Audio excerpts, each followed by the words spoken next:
The reason why you must be aggressive concerning this matter is that if you are not careful, all the years of serving God will come to naught. So we hear stories like, he began very well. What happened? But you see, if God helps you to deal with your weaknesses, you will end well. Don't forget that Moses had a weakness, and it was that weakness that robbed him, a prophet of God, a mouthpiece of God. Forget about the anointing upon his life. By that weakness, he was not able to make it to the promised land. Have you ever thought of it? You see, God's intention is not for us to be stranded in the middle of the journey, for us not to make it. His plan for us is to be able to make it, to do well, to do exploit, to do great things.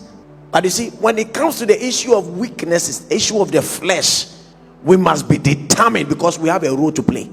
So Jesus said to his disciples in the book of John chapter 6 verse 63, he said, it is the spirit that quickeneth, the flesh profits what? Nothing. There is no profit when it comes to the flesh.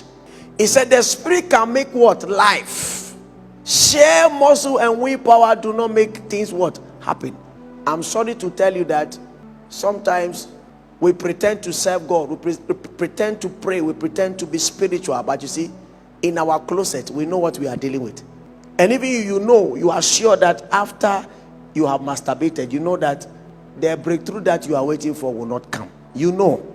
I always say that Satan is not foolish. He knows what he can achieve when he realizes that there's a window, there's a weakness that he can exploit. Men and brethren, tonight I came to tell you, the Lord will insist on these matters. I'm telling you. And you must be determined. No, don't wait for us to come together like this to pray. Even when you are alone, seek his mercy to deliver you from that weakness. Because whether you like it or not, Satan will come. And when he comes, he will want to exploit.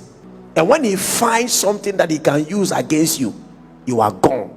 That is why many stories have been turned upside down.